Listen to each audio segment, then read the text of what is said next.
Are you ready? Yeah, I'm ready. Okay. You are a senior. I am. Wait, let me pull up those questions. You have a tell me about your first year on the team. Oh, okay. Yeah. Do that. Okay. Let's be quiet.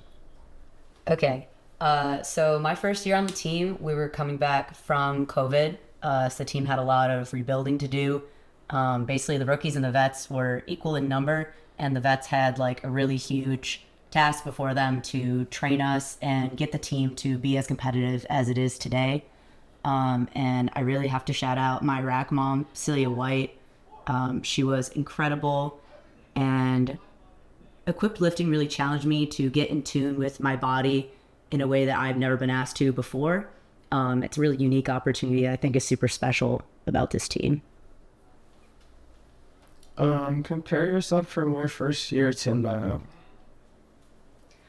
Compared to my first year, I think I am somehow, people probably don't believe it if you didn't know me back then, but I think I have somehow become louder, actually, and more confident, which is kind of crazy to say.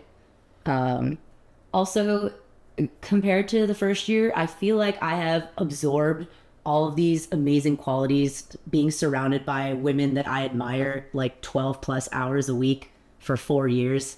Has really had a huge impact on my personality, and I'm really glad to have absorbed those qualities from them.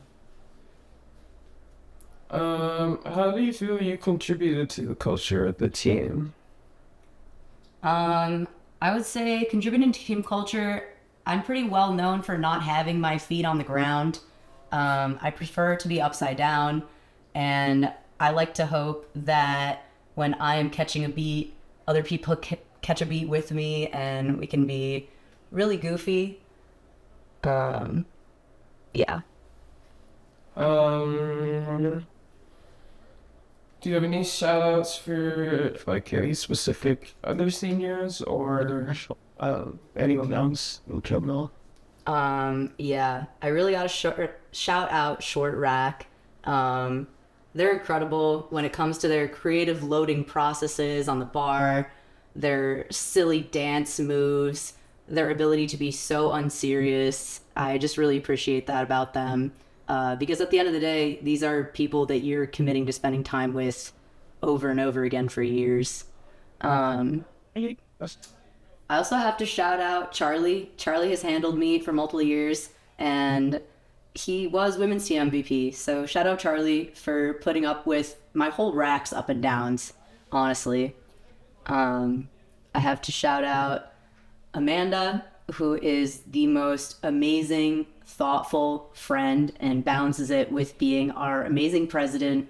She is so dedicated and devotes so much time and effort to the team on top of balancing her many other extracurriculars. The women's team would not be where it is right now without her. And I'm really proud to call her one of my best friends. To shout out Bella. She's my co-rack captain. She mothers faith with me. I just have the best memories of pre-practice, making meals together with her, getting extra silly after practice, going out and dancing. It's just the best time. I also have to shout out Jenny, who this year has really been somehow okay with learning to line dance with me. We go on such special adventures before practice in the rowing hallway. And it's been such a great time, and I'm so happy to have had that opportunity to bond with her.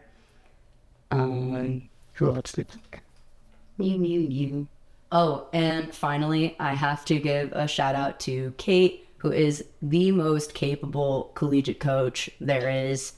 Her level of organization is off the chart.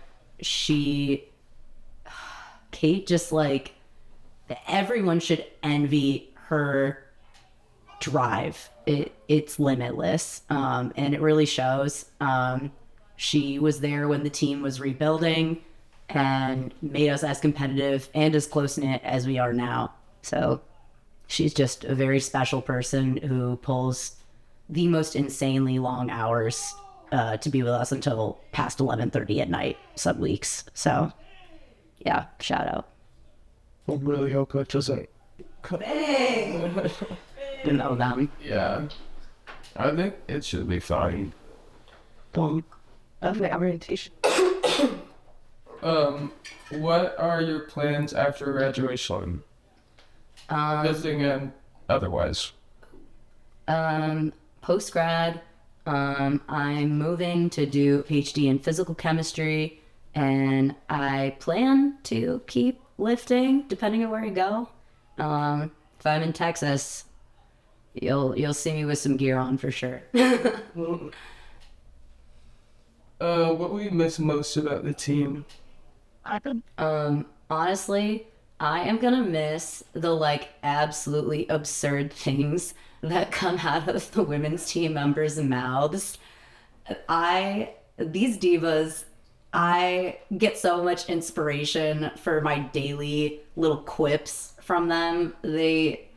You can't make this stuff up. I don't know where they get it from, but they feed off each other, and I think it's really cute. I don't know, is this a recording? Yeah. Okay, epic.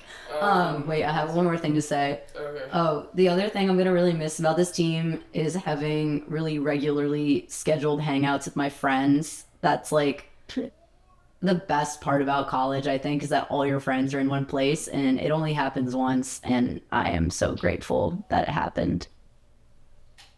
Do you have any advice for current or future members?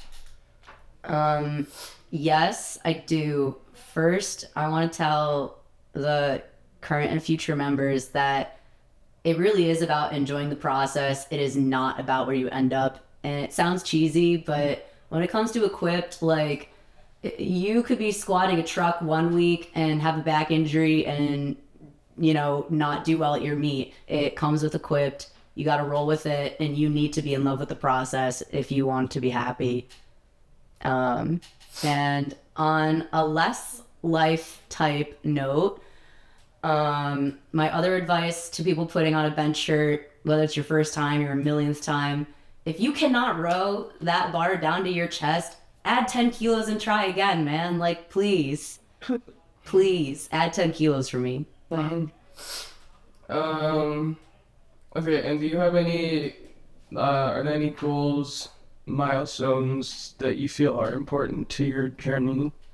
Yeah, I joined this team because I wanted to bench more. I looked some girl in the face at Fall Fest and I said, listen, I really want to bench like one plate, like 135 American Freedom units. I want it bad. And she was like, yeah, you can definitely do that here. And then over the last 4 years, I blew that out of the water. My biggest milestone was setting the collegiate American record at Nats last year, where I benched not one plate, but 3 plates, which was a goal that this team made me realize that I didn't even dream was possible. That was probably my hugest milestone. Sweet. That's pretty much it, unless you have anything else you want to say. I think that's it. Oh, that was my other advice. Team, if you have money ever, buy a bunch of katanas. Don't put girls in F6s anymore. Come on. You need the super katanas and you're all gonna bench trucks. Okay. Okay. Yeah.